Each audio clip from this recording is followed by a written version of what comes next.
Hi students, आज हम perform करने वाले हैं resonance tube experiment of 12th standard practical. Experiment start करने से पहले आप लोगों को कुछ बेसिक्स पता होने चाहिए।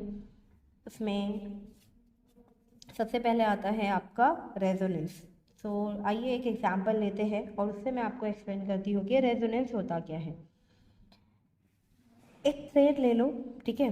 एक थ्रेड है, उस पर मैंने 7 पेंडुलम लटकाए हैं, ठीक है। आप लोगों ने सेकंड पेंडुलम में यूज़ किया होगा, राइट। सिंपल पेंडुलम जो होता है हमारा थ्रेड होता है, उस पर बॉब अटैच्ड होता है। तो ये क्या करना है, ये 1 डायमेंशनल व्यू है, ओके। ये 1 डायमेंशनल व्यू है, मतलब ये ऐसा थ्रेड है और नीचे से बॉब ऐसे, अगर आप देखोगे तो वो ऐसे आएगा, ठीक है। ये उसका थ्रेड रहेगा, सी ये उसका थ्रेड रहेगा और इसके नीचे आपके पेंडुलम्स रहेंगे, ठीक है। इसके नीचे आपके पेंडुलम्स रहेंगे, ओके। मतलब ये कैसा हो जाएगा, ऐसा 3D में आपको ये ऐसा रहेगा कि व्यू कैसा है, ये आपका थ्रेड है और ऐसे पेंडुलम्स हैंग है, ओके, लटके हुए हैं। अब मैं क्या करूँगी कि इस पेंडुलम को मैं ऑसिलेट करूँगी। हम क्या करते हैं, ऑसिलेशन का मतलब क्या होता है, उसको एक साइड खींचो और उसे ऑसिलेट होने दो, ऐसे ऐसे। तो ये आपका 3D व्यू है, ठीक है। अब मैंने ये बॉब लिया और मैंने उसको यहाँ खींचा और उसे छोड़ दिया, तो वो क्या करेगा, पेपर के उस साइड भी जाएगा, ओके। ये 3D व्यू है, तो ये इधर से मैंने यहाँ खींचा है ना, तो यहाँ से वहाँ जाके यहाँ आएगा, तो एक ऑसिलेशन कंप्लीट हो जाएगा, ओके। फिर से बोल रही हूँ, ये 3D व्यू है, ऐसे है। जब मैं इसे ऐसे खींचूंगी तो ये क्या करेगा, ऐसे ऑसिलेट करेगा। बताती हूँ, वेट। ये देखिए, ये है आपका बॉब, ओके। ये दिख रहा है, ये ऐसे हैंग है। अब मैं पेपर हटा रही हूँ, ओके। और मैं इसको ऐसे ऑसिलेट करने वाली हूँ। ये मैंने अपनी तरफ इसको खींचा, अब ये ऐसे, ठीक है। ये होता है ऑसिलेशन, यहाँ पर रिटर्न आना। तो ये ऐसे ऑसिलेट करेगा। अब आपको इम्पोर्टेंट क्या है कि ये है, मैंने इसको अपनी तरफ खींचा, ये ऑसिलेट होना स्टार्ट हो गया। अब ये ऑसिलेट हो रहा है तो इसका कुछ ना कुछ फ्रिक्वेंसी होगा, ओके। फ्रिक्वेंसी का मतलब क्या होता है, number of turns per unit time, okay. तो कितने ऑसिलेशंस हुए हैं पर सेकेंड में, पर यूनिट टाइम में, वो होता है आपका फ्रिक्वेंसी। तो जब ये क्या हो गया, मेरा अप्लाइड हो गया, मतलब मैंने ये दिया है, ओके। ये मैंने अप्लाई किया है इस पेंडुलम पे। तो अब जब ये फ्रिक्वेंसी इस बॉब की फ्रिक्वेंसी से, या इस बॉब की या इस बॉब की फ्रिक्वेंसी से मैच होगा, ओके। हर एक पेंडुलम का खुद का कुछ ना कुछ फ्रिक्वेंसी है और हर एक इंस्ट्रूमेंट का भी होता है। तो ये मेरा अप्लाइड है, मैंने ये दिया है, ठीक है। मैंने इसे खींचा एंड इधर ऑसिलेशन स्टार्ट हो गई, इसकी फ्रिक्वेंसी स्टार्ट हो गई। तो इसे हम क्या कहेंगे, periodic force frequency, okay. Periodic क्यों, क्योंकि वो एक सेम टाइम पे फिर से अपनी जगह आ रहा है, ओके। पीरियोडिक मतलब क्या होता है कि वो सेम रिपीट हो रहा है सेम टाइम में, मतलब एक सेकेंड में अगर एक ऑसिलेशन कंप्लीट कर रहा है तो दूसरे सेकेंड में 2। तो ये पीरियोडिक, उसे क्या कहते हैं हम, पीरियोडिक। तो ये इसका फ्रीक्वेंसी अगर इन 6 में से किसी की भी फ्रीक्वेंसी से मैच होता है तो वो क्या करता है, रेजोनेंस देता है। अब ऑसिलेशन में रेजोनेंस का मतलब क्या होता है, इसके ऑसिलेट होने की वजह से ये वाला पेंडुलम, देखिए दोनों की लेंथ क्या है, सेम है।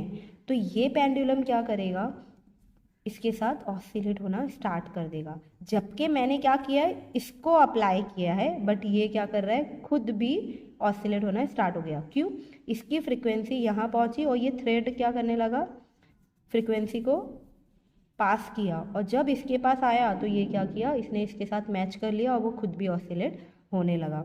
तो जब आपकी अप्लाइड फोर्स फ्रीक्वेंसी मैच होती है नेचुरल फ्रीक्वेंसी से किसी भी ऑब्जेक्ट के, तो वो रेजोनेंस करता है, ओके।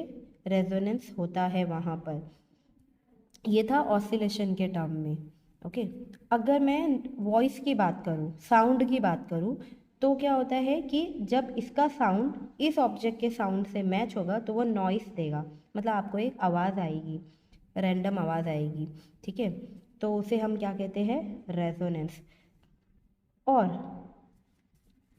थियरी देख लेते हैं उसका। रेजोनेंस का मतलब क्या होता है? When external periodic force frequency and natural frequency of object match. Okay, यही बोला ना मैंने कि जब आपकी अप्लाइड और external periodic force frequency match होगी नेचुरल फ्रीक्वेंसी ऑफ ऑब्जेक्ट, किसी भी ऑब्जेक्ट के, तो वो क्या करेगा? रेजोनेंस। ओके, और यही चीज़ होती है हमारे रेजोनेंस ट्यूब में। तो वो मैं आपको एक्सप्लेन करूँगी कि रेजोनेंस ट्यूब में वो कैसे होता है। ओके, उसके बाद देखते हैं सेकेंड टॉपिक होता है फोर्स्ड वाइब्रेशन। आपको पता होना चाहिए क्या है। अब देखो, अब पहला केस क्या था कि इसकी फ्रिक्वेंसी अगर किसी भी पेंडुलम की फ्रिक्वेंसी से मैच होती है तो वो क्या करेगा? रेजोनेंस। यहाँ पे एक केस आता है कि यहाँ तो और भी पेंडुलम है जिसकी लेंथ जो है वो डिफरेंट है, तो क्या होगा? तो उस केस में क्या होता है? फोर्स्ड वाइब्रेशन होता है। जब मैं इसे ऑसिलेट करूँगी ना ये बॉब को, तो ये जो बाकी के बॉब्स है वो क्या करने लगेंगे? वाइब्रेट होना स्टार्ट कर देंगे। ओके, वो सिर्फ वाइब्रेट होंगे। ये ऐसा है, समझो, ऐसे ऐसे ऐसे ऐसे ऐसे वाइब्रेट होंगे। तो ये सिर्फ वाइब्रेट होंगे, ऐसा वाइब्रेशन होगा। लेकिन अगर फ्रिक्वेंसी मैच होगी तो ऑसिलेट होगा। ये होता है आपका ऑसिलेशन। ओके, और वाइब्रेशन में क्या हो जाएगा आपका? सिर्फ वाइब्रेट होगा ऐसे। सो ऐसी फ्रिक्वेंसी जब मैच होती है ऐसे ऑब्जेक्ट से जिसकी फ्रिक्वेंसी उसकी फ्रिक्वेंसी के इक्विवेलेंट नहीं है, तो वहाँ पर क्या होता है? Forced vibration. तो इसकी लेंथ और इसकी लेंथ डिफरेंट है, इसीलिए जब यहाँ से फ्रिक्वेंसी ट्रांसफ़र होती है इस स्ट्रिंग से इसके पास आती है तो ये क्या करता है? वाइब्रेट होना स्टार्ट करता है। तो इसे हम क्या कहते हैं? Forced vibration. ये भी लेंथ मैच नहीं कर रही है तो यहाँ पर भी फोर्स्ड वाइब्रेशन होगा। ये लेंथ नहीं कर रही है तो यहाँ पर भी फोर्स्ड वाइब्रेशन होगा। ओके, होप आपको समझा होगा। इसके बाद फोर्स्ड वाइब्रेशन का स्टेटमेंट देख लेते हैं। When external periodic force frequency and natural frequency of object doesn't match, then forced vibration occurs. वो हुआ था आपका सोनोमीटर में। हमने क्या किया था? ये बोर्ड है समझो, इस बोर्ड पर हमने ब्रिजेस रखे थे। ब्रिजेस के ऊपर हम क्या करते थे? ट्यूनिंग फॉर्क को रखते थे। ट्यूनिंग फॉर्क की फ्रिक्वेंसी पास होती थी सोनोमीटर के बोर्ड पर। अब जो सोनोमीटर का बोर्ड है वो पूरा सोनोमीटर जो है आपका वो क्या है? खोखला है, ठीक है। तो उसके अंदर क्या है? एयर है। एयर है मतलब उसमें एयर पार्टिकल रहेंगे। तो ये फ्रिक्वेंसी क्या करती थी इसकी, ये बॉक्स की वजह से क्या होते थे? उस एयर पार्टिकल से मिलते थे और क्या करते थे? मेरी ट्यूनिंग फॉर्क की फ्रिक्वेंसी और उस एयर पार्टिकल की फ्रिक्वेंसी मैच नहीं हो पाती थी। इसीलिए हमारा सोनोमीटर क्या करता था? वाइब्रेट होता था। और उस वाइब्रेशन की वजह से हमारा जो स्ट्रिंग था इसके ऊपर, सोनोमीटर के ऊपर, वो क्या करता था? वाइब्रेट होता था। समझ में आया? सोनोमीटर वाला एक्सपेरिमेंट जाके देखना। ओके, तो ये फोर्स्ड वाइब्रेशन है आपका, सिंपल। अब उसके बाद इसमें क्या इम्पोर्टेंट है कि अपैरेटस क्या क्या है। अपैरेटस में आता है आपका resonance air column. Okay, resonance air column. Resonance air column में क्या होता है? ये देखिए, एक मेटल का ट्यूब होता है, दोनों साइड से ओपन होता है, दोनों साइड से ओपन होता है। यहाँ पर स्केल दी गई है और ये टोटल होता है 50 सेंटीमीटर का। ओके, टोटल कितने सेंटीमीटर का? 50। दोनों साइड से वो ओपन है। फाइन, यहाँ से भी ओपन है और इस साइड से भी वो ओपन है। अब हम क्या करते हैं? इस रेजोनेंस ट्यूब को क्या करते हैं? एक प्लास्टिक के कंटेनर में इस रेजोनेंस पाइप को रखते हैं। ओके, इसको ही रेजोनेंस ट्यूब बोलते हैं। हाँ, इसको हम क्या करते हैं? उस प्लास्टिक कंटेनर में डाल के रखते हैं और उसके अंदर क्या होता है? पानी भरा हुआ होता है। ये वाला पूरा सेटअप मैं आपको दिखाऊंगी। फिलहाल याद रखो कि ये आपका ट्यूब है और ये प्लास्टिक का कंटेनर है, उसके अंदर पानी है। तो समझो ये जब ट्यूब ऐसा है, ओके, ये ट्यूब है, यहाँ देखो ये ट्यूब है, इतना पानी भरा हुआ है, मतलब इसके अंदर पानी है। तो ये पूरा नीचे भरा हुआ रहेगा, तो ये ऊपर जितना रहेगा ये पूरा खाली रहेगा, मतलब इसके अंदर क्या रहेगा, एयर पार्टिकल रहेंगे। ओके, तो एयर पार्टिकल रहेंगे। अब हम क्या करेंगे, रेजोनेंस ट्यूब में ट्यूनिंग फॉर्क को क्या करेंगे, रबर पैड पे स्ट्राइक करके इस एंड पे रखेंगे। ये देखिए, इसकी एंड पे रखेंगे एकदम सेंटर में, ऐसे समझो ये ट्यूनिंग फॉर्क है, तो मैं इसके सेंटर में ऐसे रखूँगी। और ट्यूनिंग फॉर्क कैसे वाइब्रेट होते हैं, ऐसे ऐसे ऐसे ऐसे वाइब्रेट होते हैं, राइट। तो वेव्स क्या करेगी, इसके अंदर ऐसे ही जाएगी। ओके, ऐसे सेंटर पे रखना है, टच नहीं करना है कहीं पर भी।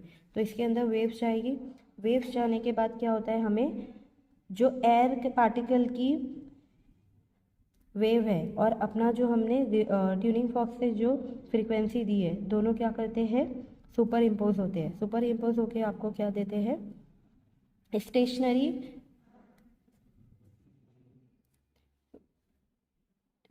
वेव्स देते हैं। ये स्टेशनरी वेव्स है आपके, सुपर इम्पोज होते हैं लेकिन अपोजिट डायरेक्शन में। तो एक मेरा वेव है किसका, ये ट्रांसवर्स वेव है। एक वेव है मेरा एयर पार्टिकल का और दूसरा वेव है मेरा ये वाला, एक वेव रहेगा आपके ट्यूनिंग फॉर्क का। अब देखो, ये जो वाटर सरफेस है यहाँ पे उसको क्या मिलेगा, ब्लॉक, यहाँ पे रास्ता बंद हो जाएगा, इसीलिए वो यहाँ से रिफ्लेक्ट हो गया। तो ये पॉइंट क्या है उसका, ये पॉइंट जहाँ पे आपको कोई आवाज़ नहीं मिलेगी, यहाँ पर कुछ नहीं होगा। यहाँ पे एम्पलीट्यूड क्या है, ज़ीरो, तो इसे हम क्या कहते हैं, नोड। यहाँ पर भी एम्पलीट्यूड क्या है, ज़ीरो, तो इसे क्या कहते हैं, नोड।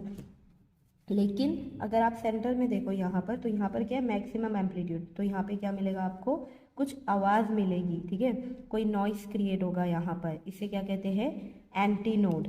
ओके, ये देखिए, जहाँ मैक्सिमम एम्पलीट्यूड होता है उसे क्या कहते हैं, एंटी नोड। तो अभी समझ में आ गया होगा आपको ये नोड एंड एंटी नोड। तो अभी समझो कि मेरा जो पाइप है वो मुझे सिर्फ दे रहा है ये टोटल आपका वेव कितना होता है, लैम्डा का, उसकी लेंथ कितनी होती है, लैम्डा। अगर मैंने हाफ वेव लिया तो उसकी वेव लेंथ कितनी हो जाएगी, और उसका लेंथ कितना हो जाएगा, λ/2, राइट। अगर मैंने उसका भी हाफ किया, हाफ वेव लेंथ का भी हाफ किया, तो वो क्या हो जाएगा, λ/4। तो मेरे हाफ वेव लेंथ की लेंथ कितनी हो गई, λ/4, मतलब आपका वेव लेंथ कितना हो जाएगा यहाँ पर, in terms of length lambda is equals to 4L। इसको रीअरेंज करो, खाली 4 को यहाँ लेके जाओ, तो मुझे क्या मिला, lambda is equals to 4L। तो रेजोनेंस ट्यूब में क्या होता है कि हमें क्या मिलता है, एक 1/4 वेवलेंथ मिलती है जिसका एंटी नोड बनता है यहाँ पर। ओके, एंटी नोड बन रहा है इसके टॉप पर, ओपन पाइप के पास, एंड यहाँ पर क्या है, नोड है, यहाँ पे कुछ वॉइस नहीं रहेगा। तो हमें वही मेजर करना होता है रेजोनेंस, जब आपको नॉइस मिले यहाँ पर ट्यूनिंग फॉर्क रख कर। ओके, अगर आप ध्यान दो तो आपका जो वेव है वो कहाँ तक क्या होता है, यहाँ से जो साउंड है, जो भी आपकी वो नॉइस रहेगा वो क्या करेगा, स्कैटर करेगा, राइट। तो वो ऊपर भी आता है, पाइप के ऊपर भी आता है, तो इसे हम क्या कहते हैं, एंड करेक्शन। तो एंड का क्या है, एंड करेक्शन को डिनोट करते हैं ई से। ओके, और वो क्या होता है, 0.3 times diameter of your resonance tube. Diameter of resonance tube हम वर्नियर कैलिपर से फाइंड आउट करेंगे। आप लोगों को मैंने एक वीडियो दिया है वर्नियर कैलिपर का एप्लीकेशन का, कि how to use a vernier calliper, वो देख लेना। एंड यहाँ से हम कह सकते हैं कि एंड करेक्शन जो है वो डायरेक्टली प्रोपोर्शनल है डायामीटर से, right. So end correction is directly proportional to diameter. जितना कम इसका डायामीटर रहेगा रेजोनेंस ट्यूब का, उतना कम एंड करेक्शन होगा। ओके, सो ये था आपका एंड करेक्शन। इसके बाद जो है आपका इम्पॉर्टेंट है ये फॉर्मूला। ओके, क्यों ये फॉर्मूला इम्पॉर्टेंट है, बिकॉज इस एक्सपेरिमेंट में हम क्या फाइंड आउट करने वाले हैं, दो चीज़ें फाइंड आउट करने वाले हैं। Speed of sound in air, right, क्योंकि वो आपके रेजोनेंस ट्यूब में क्या है, एयर है ना। तो speed of sound in air at room temperature using a resonance tube. And second क्या फाइंड आउट करने वाले हम, unknown frequency of tuning fork using resonance tube. Okay, so इसमें हमें देखना है कि हमें स्पीड कैसे फाइंड आउट करेंगे, बाय फॉर्मूला। तो यहाँ पे फॉर्मूला है, आप सब फैमिलियर होंगे कि v is equals to N lambda, जहाँ पर v क्या है आपका स्पीड है और n क्या है फ्रिक्वेंसी है, लैम्डा क्या है आपका वेवलेंथ है। ओके, अब जैसे मैंने आपको बताया था कि हमें क्या मिल रहा है, 1/4 ऑफ वेवलेंथ। तो जब हमने रीअरेंज किया तो हमें क्या मिला, लैम्डा क्या मिला, 4L। अब जब मैं ये lambda is equals to 4L इस इक्वेशन में पुट करूँगी V में, तो आपको क्या मिलेगा, V is equals to 4NL। देखिए N इंटू 4L मतलब V is equals to 4 into NL। तो ये है आपका formula for finding the speed of sound in air using resonance tube. So ये बहुत ही इम्पॉर्टेंट है। ये थियोरी आप लोगों को वाइवा में भी पूछ सकते हैं, तो प्लीज़ इसे अच्छे से गो थ्रू करना। अगर नहीं समझा है तो फिर से इसको देखो एंड पहले थियोरी आपका अच्छे से स्ट्रॉन्ग कर लो। अब मैं आपको बताती हूँ कि आपको आपके ऑब्जर्वेशन टेबल में क्या दिया है, क्या फाइंड आउट करना है, एंड पूरा एक्सपेरिमेंटल सेटअप और कैसे करना है वो भी मैं पूरा आपको बताऊँगी। देखिए आपको ऑब्जर्वेशन टेबल में क्या दिया हुआ है।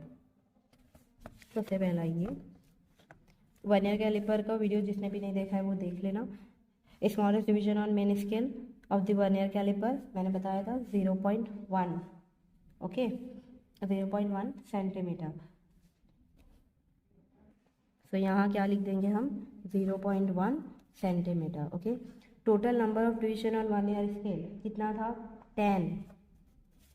अब दोनों को डिवाइड कर देंगे तो आपको कितना मिल जाएगा, लिस्ट काउंट 0.01।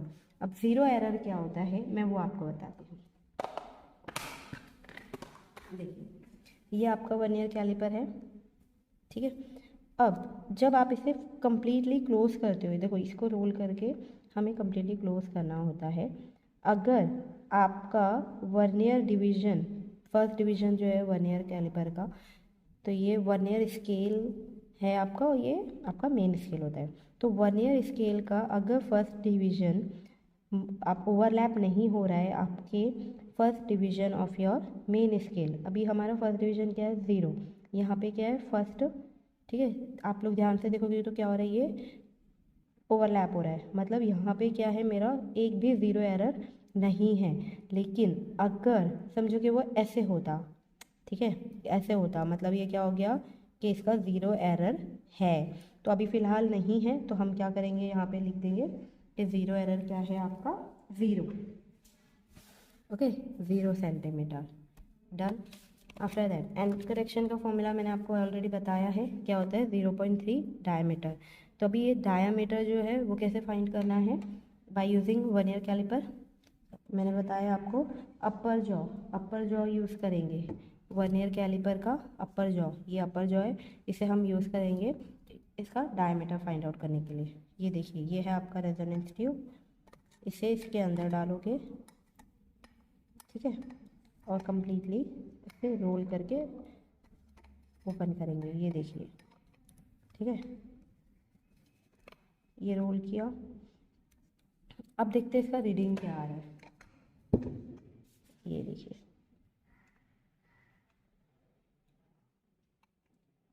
अब मैं इसे निकाल रही हूँ, ये अभी कम्प्लीटली टाइट है, ठीक है। तो इसका रीडिंग देखते हैं कि क्या है, ये देखिए ये कहाँ जा रहा है आपका 3 पॉइंट, ये क्या आपका 4 है, राइट, 4 के 5 डिवीजन पहले है, मतलब फिफ्थ वाली लाइन पे है, मतलब ये कितना है आपका 3.5। और ये देखिए 0 से आपका फर्स्ट डिवीजन जो है वर्नियर कैलिपर का वो ओवरलैप हो रहा है आपके 3.5 वाले से, ओके। अब मैं ये बताती हूँ आपको, ये देखिए ये 3 है आपका, ठीक है, और हमारा रीडिंग का आ रहा था यहाँ पर इस साइड।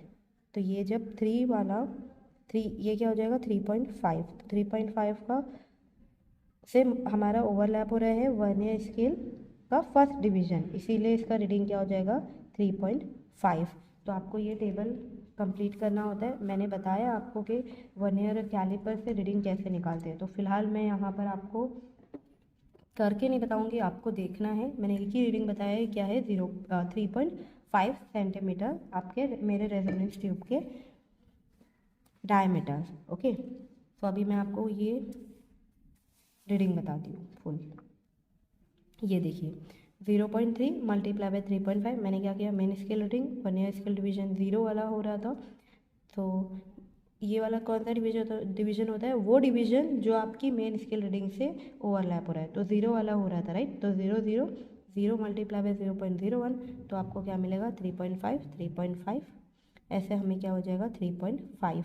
ये तीनों को ऐड करके डिवाइडेड बाय 3 करोगे तो मीन मिल जाएगा, तो मीन कितना आ रहा है 3.5, यहाँ पे बताया है वही 3.5। तो एंड करेक्शन के लिए क्या करेंगे, 0.3 multiply by diameter that is 3.5, मतलब मेरे रेजोनेंस ट्यूब का हैंड करेक्शन कितना है 1.05 सेंटीमीटर। सो मुझे ये ऐड करना होगा मेरे रेजोनेंस लेंथ से। ओके, तो मैं अभी आपको पूरा एक्सपेरिमेंट करके बताती हूँ। आइए पूरा सेटअप देखते हैं। सबसे पहला काम आपको ये करना होता है कि आपके ट्यूनिंग फॉर्क को आपको कैसे रैंडमली दिया हुआ होता है, ऐसे आड़ा चढ़ा, ठीक है। तो आपको क्या करना है, सबसे पहले ट्यूनिंग फॉर्क को decreasing order of frequency arrange करना है। ये देखिए, ये मेरा 512 है फर्स्ट वाला, 4, फिर सेकेंड है 480 एंड ये अननोन ट्यूनिंग फॉर्क है। उसके बाद ये हो गया 341 एंड देन लास्ट वाला है मेरा 288 वाला। तो ये है 288 फ्रिक्वेंसी वाला और ये 512 वाला है। ओके, तो ये सेटअप हो गया। उसके बाद आपको बताती हूँ कि रबर पैड कैसे रखना है। रबर पैड जो होता है वो आपको टेबल पर ही रखना होता है और टेबल पर रख के फर्स्ट स्ट्राइक करना होता है एंड देन उसको ऐसे प्लेस करना होता है। बस आपका रबर पैड डस्टर टाइप होना चाहिए, लेकिन अगर आपका रबर पैड डस्टर टाइप नहीं है तो आपको क्या करना है, उसे हाथ में लेकर ऐसे स्ट्राइक करना है। ओके, तो आइए मैं आपको बताती हूँ कैसे करना है। पहले ये ओपन कर लो पूरा, ठीक है, एंड इसे हमें हाथ में ही पकड़ना है, हाथ में रख के हम इसे वेरी करेंगे मिनिमम। इधर देखिए, इस ट्यूनिंग मैंने आपको बताया था, ये रेजोनेंस ट्यूब पे हमें स्केल दी हुई है 0 से लेकर 50 सेंटीमीटर। ओके, सो ये है। ओके, तो आपको क्या करना है, इसको 10 सेंटीमीटर तक के डीप हम चेक करेंगे कि हमें रेजोनेंस मतलब आवाज़ कब सुनाई देती है। एक एब्रप्ट मतलब एक आवाज़ सुनाई देगी आपको, वो कब सुनाई देती है हम देखते हैं। तो मैं पहले चेक कर रही हूँ 512 का। ओके, ये अभी आपको लॉक नहीं करना है, इसे फ्री ही रखना है। ओके, इतना याद रखना। धीरे धीरे हमें लेंथ बढ़ानी है तो परफेक्ट रेजोनेंस। अब मैं इसको लॉक करती हूँ। ओके, और देखते हैं कि इसका लेंथ कितना आया है। अब आप लोगों को एक मीटर स्केल दी जाती है। इस मीटर स्केल को क्या करना है, वाटर के सरफेस लेवल तक जाना है हमें और देखना है कि इस ट्यूनिंग फॉर्क रेजोनेंस ट्यूब तक के कितना लेंथ आ रहा है। तो वो अभी ये आ रहा है मुझे 14 सेंटीमीटर सी। ओके, तो ये है 14 सेंटीमीटर, मतलब 512 के लिए रेजोनेटिंग लेंथ कितना है 14 सेंटीमीटर। अब मैं इसे ओपन कर रही हूँ, फिर से मैं इसे फ्रीली हाथ में पकड़ूंगी और अब हम देखते हैं 480 के लिए क्या है। देखो, ये लेंथ पे नहीं मिल रहा है, धीरे धीरे वॉइस बढ़ रहा है। तो दिस इज योर परफेक्ट। ये देखो, यहाँ नहीं है, यहाँ वॉइस नहीं है, नॉइस यहाँ हुआ आपका नॉइस। तो ये है आपका परफेक्ट रेजोनेंस। अब इसकी लेंथ देख लेते हैं कितनी है। इसको आप ऐसे होल्ड कर दोगे, ठीक है। तो अभी इसे मेजर कर लेते हैं कि इसका लेंथ है कितना। Okay, again surface of the water से टच करना है एंड हमें देखना है कि इसका रीडिंग कितना आ रहा है। सी,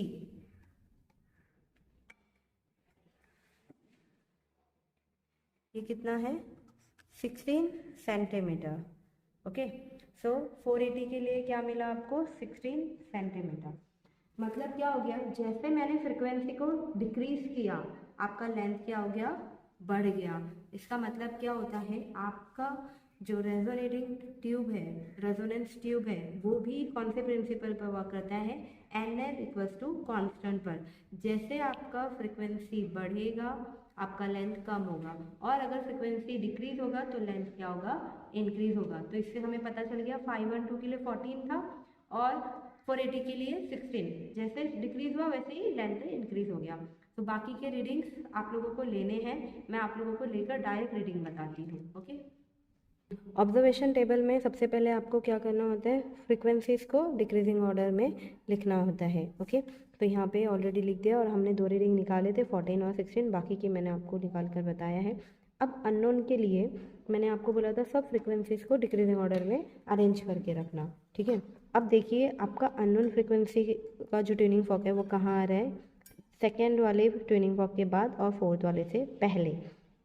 तो आपको पता है कि जैसे जैसे फ्रिक्वेंसी डिक्रीज होता है लेंथ क्या होता है, इंक्रीज होता है। तो इसका लेंथ क्या होगा, इस 480 से ज़्यादा होगा और 341 से कम होगा, राइट। तो जब आप ये दो रीडिंग निकाल लोगे उसके बाद इसको लेना एंड इसका रीडिंग निकालना और उससे आपको लिखना है यहाँ पर। ओके, तो आपको आइडिया मिल जाएगा कि इसकी रीडिंग जो है वो इससे ज़्यादा आने वाली 16 से। ओके, और 341 से कम रहेगी। तो 16 के बाद आपने लिया, उसकी अननोन रीडिंग यहाँ पे लिख दी एंड देन आपको 341 का लेना है। तो 341 की रीडिंग आपकी क्या आ जाएगी, इस 21 से ज़्यादा। तो इतना आइडिया मिल गया। उसके बाद आपको क्या करना होता है, आपकी रेजोनेटिंग लेंथ में एंड करेक्शन ऐड करना होता है। तो हमें क्या मिल जाएगा, corrected length. Okay, corrected length में हमें क्या करना होता है, आपके रेजोनेटिंग लेंथ में एंड करेक्शन ऐड करना होता है। तो इधर मुझे रेजोनेटिंग लेंथ क्या मिली, 14 प्लस 1.05 कितना हो जाएगा, 15.05। उसी तरह सब में करते जाना है। अब जो मीन होता है, बहुत सारे बच्चों का ना मीन नहीं पता होता है, तो हम क्या करते हैं, दो रीडिंग निकालते हैं सेम ट्यूनिंग फॉर्क से और उसे क्या करते हैं, ऐड करते हैं। दो बार निकाला है ना मैंने रीडिंग, तो दोनों को ऐड करेंगे और डिवाइड कर देंगे 2 से, क्योंकि मैंने दो बार रीडिंग निकाला है। तो वो हो जाएगा आपका मीन। तो 14 + 14 28 डिवाइडेड बाई 2 14 आ जाएगा। तो ये मिल जाएगा आपको 14। इसमें हमें एंड करेक्शन ऐड कर दूंगी 1.05, तो मेरा टोटल करेक्टेड लेंथ हो जाएगा 15.05। तो इतना मिल गया।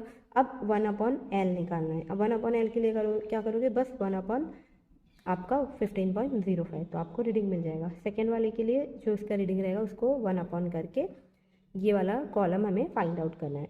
अब जो लास्ट वाला कॉलम है NL वाला, इसे फाइंड आउट करने के लिए आपको लॉग यूज़ करना होता है, बिकॉज ये क्या है, प्रोडक्ट ऑफ फ्रीक्वेंसी और आपका resonating length, that is corrected length. So n multiply by corrected length आपको करना है। तो उसके लिए आपको एक टेबल दिया गया है यहाँ पर, जिसमें हमें लॉग टेबल से इसको सॉल्व करना है। ओके, तो लॉग टेबल से कैसे सॉल्व करना है, मैंने एक वीडियो दिया है कि लॉग टेबल को कैसे यूज़ करना है हमें ये सॉल्व करने के लिए। ओके, सो ये आपको लॉग टेबल से मिलेगा, मैंने यहाँ पे आपको करके बताया है। 7168 7680 8184 एंड 8640। अगर आप ध्यान दो तो मेरा ये 77 और 8000 की रेंज में आ रहा है, 7000 और लास्ट वाला है मेरा 8000। तो प्लस और माइनस 1000 अगर आ रहा है, मतलब अगर ये 7000 है और ये 8000 आ रहा है तो चलेगा। ये एरर आता है आपके इंस्ट्रूमेंट्स की वजह से। ओके, तो इसका अगर आपको ऐसा आ रहा है तो ओके, 7000 और 8000। अगर 7 और 9 आ गया, 7 और 10 आ गया, मतलब ये आपका रीडिंग में कुछ तो गड़बड़ है। ओके, सो हमें क्या करना है, ऐसे रीडिंग निकाल लेनी है, फिर चारों को ऐड करो। अब मैंने ये 4 वैल्यूज़ है मेरे पास। ओके, रीडिंग 4 है तो चारों को ऐड करने के बाद डिवाइड कर दूंगी 4 से। ओके, तो 31672 आएगा जब मैं इसे पूरा ऐड करूँगी। 4 से डिवाइड करूँगी तो मुझे मिल रहा है 7918। मतलब मुझे NL कितना आ रहा है, 7918 हर्ट्ज सेंटीमीटर, बिकॉज फ्रिक्वेंसी का यूनिट क्या होता है, हर्ट्ज, और लेंथ का क्या है, सेंटीमीटर। तो यहाँ से हमें NL मिल गया। उसके बाद जो आपका इम्पॉर्टेंट है वो होता है आपका ग्राफ। बहुत से बच्चों को ग्राफ मतलब समझ में ही नहीं आता कि भाई क्या है, बहुत क्या बोलते हैं उसको, बहुत ही ज़्यादा डिफ़िकल्ट हो जाता है बच्चों के लिए, जबकि ये बहुत ही इजी होता है। अब देखिए, जो रेजोनेंस ट्यूब है उसका जो ग्राफ है उसका नेचर है the straight line passing through the origin.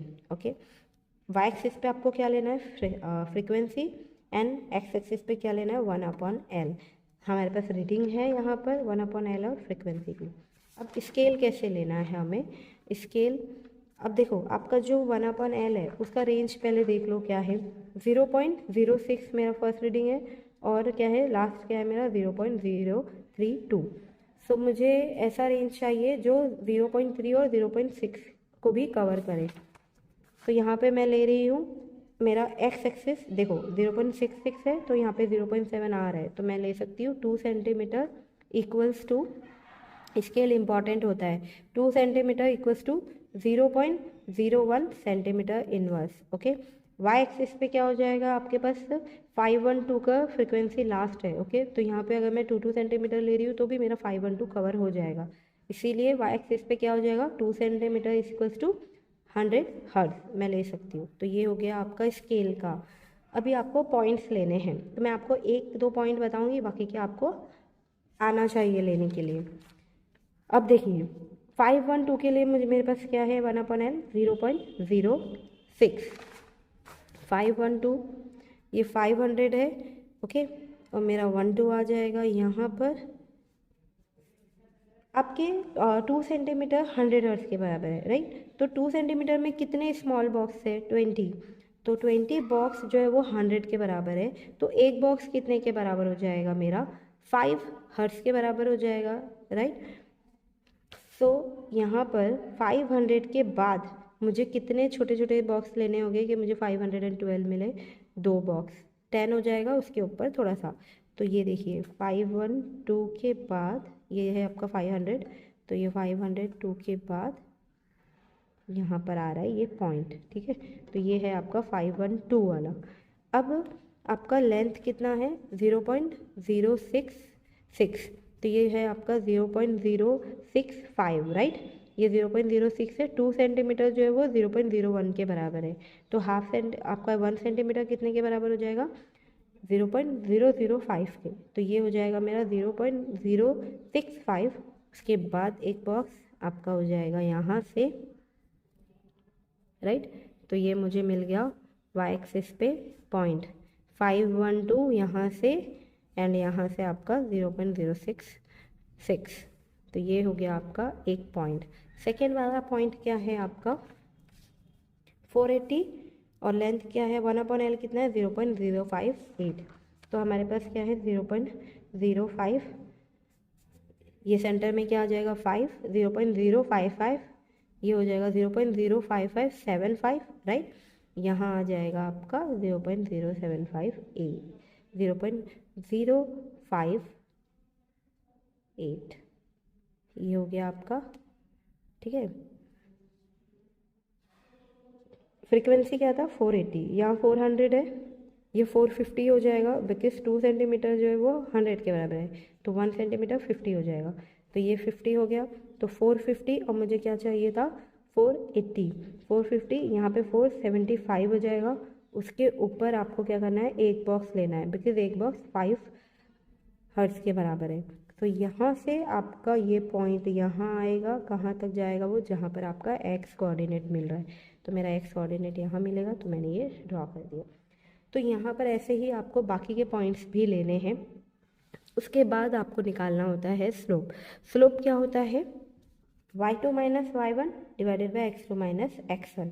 y axis पे क्या है फ्रीक्वेंसी, ओके, तो मैंने इधर रख दिया फ्रीक्वेंसी। x एक्सिस पे क्या है 1/L, 1/L रखा, L ऊपर चला जाएगा, मतलब स्लोप क्या है आपका NL है, ओके। सो अभी यहाँ पर हमें ऐसे 2 पॉइंट यहाँ पर आपके ग्राफ में लेने हैं जहाँ से हम स्लोप निकाल सकते हैं। तो आपका ग्राफ का नेचर क्या है straight line passing through the origin. अब जहाँ से ये लाइन पास हो रही है उसी के ऊपर हमें 2 पॉइंट चूज़ करने हैं। तो मैंने ये लिया एक पॉइंट, ओके, एंड दूसरा पॉइंट है यहाँ। पॉइंट ऐसे लेना चाहिए जहाँ जैसे मतलब आपको इजी वैल्यूज़ मिले। अब देखो मैंने ये पॉइंट लिया, यहाँ पे एक्स देखो मेरा क्या है, ये पॉइंट है, इसी के नीचे आओ, ये पॉइंट को कंसीडर करते हुए नीचे नीचे नीचे आओ, ये क्या है मेरा यहाँ पर कट हो रहा है, राइट, यहाँ कट हो रहा है। ये क्या है 0.03, ये क्या है आपका 0.00, 1 सेंटीमीटर क्या था 0.005, राइट। तो ये वाला पॉइंट क्या हो जाएगा आपका 0.0035, तो मैंने यहाँ लिख दिया। तो ये है मेरा x1, y1 क्या है मेरा, यही पॉइंट को y एक्सिस पे देखो क्या है, ये पॉइंट लिया, इसको y एक्सिस पे गई तो 300 हर्ट्स, तो मैंने ये लिख दिया मेरा y1 300 हर्ट्स। सिमिलरली आपको x2 के लिए भी लेना है, मतलब सेकेंड पॉइंट के लिए भी कोऑर्डिनेट फाइंड करने हैं x2 और y2। यहाँ देखो ये पॉइंट लो, x एक्सिस पे आओ, ये क्या दे रहा है 0.06 पुट किया, ये हो गया आपका x2। y2 क्या हो जाएगा आपका, सेम y एक्सिस पे जाओ 500 हर्ट्स। तो y2, y1, x2, x1 सब मिल गया। अब y2 को पुट करो, y2 क्या है 500, x2 क्या है आपका 0.06, y1 क्या है आपका 0.035 और सॉरी y1 है आपका 300 और x1 क्या है आपका 0.035। तो ये सब पुट किया, सॉल्व किया, तो आपको क्या मिलेगा 8000 हर्ट्ज सेंटीमीटर। तो यहाँ से स्लोप हमें आया है 8000 जो कि एनएल है, राइट, एनएल है। तो यहाँ पर मुझे क्या मिला 8000 बाय ग्राफ, और बाय कैलकुलेशन क्या मिला था 7918, मतलब अप्रॉक्सीमेटली दोनों भी सेम हैं। और बाय ग्राफ और बाय कैलकुलेशन आपकी वैल्यूज़ ऑलमोस्ट या अप्रॉक्सीमेटली सेम आनी चाहिए। ओके, उसके बाद आउट करना होता है अननोन फ्रिक्वेंसी बाय ग्राफ। अब देखिए आपके ऑब्जर्वेशन टेबल में क्या है, अननोन ट्यूरिंग फॉर्क के लिए 1/L हमारे पास है, ठीक है, जो क्या है 0.045। तो हम क्या करेंगे, एक्स एक्सिस पे 0.045 का आएगा, ये 0.04 है, ये सेंटर में आ जाएगा आपका 0.045, ठीक है। तो इधर से हमें डॉटेड लाइन ड्रॉ करनी है और आपके स्ट्रेट लाइन तक जाना है। यहाँ पर जैसे ही टच होगा फिर उसे हमें ड्रॉप करना है वाई एक्सिस पे, ओके, ऐसे ड्रॉप करना है वाई एक्सिस पे। अब वाई एक्सिस पे जहाँ वो कट होगा, ठीक है, जहाँ वो ड्रॉप होगा वो होगा हमारा unknown frequency, okay, of unknown tuning fork. तो ये हो गया मेरा फ्रिक्वेंसी मिल गया अननोन ट्यूनिंग फॉर्क का। देखते हैं क्या है, ये देखो ये 300 है, ये क्या है आपका हाफ है, मतलब 2 सेंटीमीटर कितना था 100, ये कितना है 50, 350, फिर ये कितना हो जाएगा आपका 25, 350 और 25 375, और एक बॉक्स आ रहा है ऊपर, मतलब ये कितना हो जाएगा 380, क्योंकि मैंने क्या बोला था आपको, एक स्मॉल बॉक्स कितने के बराबर है 5 हर्ट्ज के, तो ये क्या है 380 हर्ट्ज। सो अप्रॉक्सीमेटली हमें क्या मिल रहा है, NX is equals to 380 hertz by graph, okay. So graph से हमें अननोन फ्रिक्वेंसी फाइंड आउट करनी होती है और NL फाइंड आउट करना होता है। तो ग्राफ वाला पार्ट इज कवर्ड, NL में लिखा आपने स्लोप है जो कि 8000 है, अननोन फ्रिक्वेंसी क्या है 380 हर्ट्ज। उसके बाद आते हैं आपके कैलकुलेशंस की तरफ, जो हमें लॉग से लॉग करके करना होता है। अब देखिए आपको बाय कैलकुलेशन क्या फाइंड आउट करना होता है, आपका speed of sound in air, okay, and by graph the speed of sound in air. By graph क्या हो जाएगा 4 इंटू स्लोप, क्योंकि मैंने क्या बताया था आपको कि v क्या आ रहा है हमें 4NL, तो NL मुझे मिल गया, मेरा स्लोप है वो, right, NL is nothing but आपका स्लोप है। ये देखिए ये स्लोप है, वो क्या मिल रहा है हमें NL। तो आप क्या करोगे, डायरेक्ट 4 इंटू स्लोप कर सकते हो, तो मुझे by graph the speed of sound in air मिल जाएगा। तो आप क्या करोगे, डायरेक्ट 4 इंटू स्लोप करोगे, स्लोप की वैल्यू अब यहाँ पे लॉग कैलकुलेशन करो, तो मुझे मिल रहा है यहाँ पर 31988 centimetre per second the speed of sound in air. By calculation में हमें 4 into mean NL, okay, mean NL क्या है जो हमने ऑब्जर्वेशन टेबल से फाइंड आउट किया था, ये क्या है 7918, तो उसे आपको यहाँ पुट करना है 7918 एंड अगेन लॉग यूज़ करो, लॉग कैलकुलेशन करो, फिर आपको क्या मिलेगा 31666 सेंटीमीटर पर सेकेंड। ये हो गया हमारा speed of sound in air, okay. After that unknown frequency by calculation, by calculation क्या हो जाएगा mean NL divided by LX। अभी LX क्या मिला था हमें ऑब्जर्वेशन टेबल में, देखो क्या है अपने पास 22.05, अब ये 22.05 एंड 7 NL क्या था हमारा 7918। इसे पुट करेंगे, लॉग कैलकुलेशन करो। लॉग कैलकुलेशन मैंने ऑलरेडी किया हुआ है, तो मुझे मिल रहे 360 हर्ट्ज। ओके, तो मुझे NX मिल गया, मतलब अननोन फ्रीक्वेंसी मिल गया 360 हर्ट्ज। एंड बाय ग्राफ क्या मिला था मुझे 380 हर्ट्ज। ये देखिए बाय ग्राफ 380 हर्ट्ज मिला था। सो हमारे जो एम थे इस एक्सपेरिमेंट के, हमने वो सब कर लिए। क्या क्या थे? Speed of sound find out करना था इन एयर, तो by calculation and by graph दोनों हो गया। अब ये सेंटीमीटर में हमने फाइंड आउट किया है, राइट। मीटर में कैसे कन्वर्ट करते हैं ये भी बच्चों को नहीं पता होता है।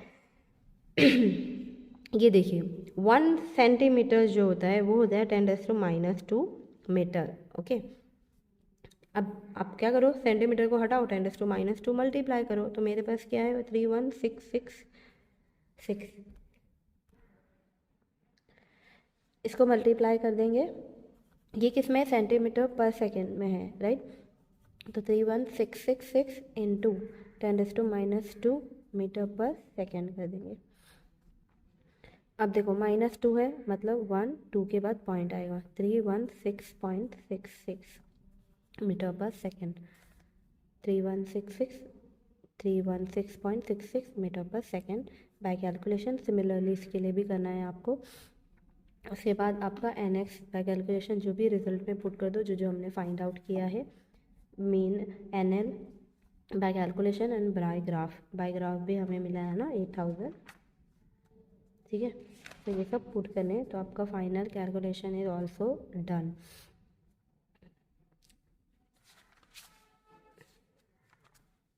तो यहाँ आपका कंप्लीट होता है रेजोनेंस ट्यूब। Thank you.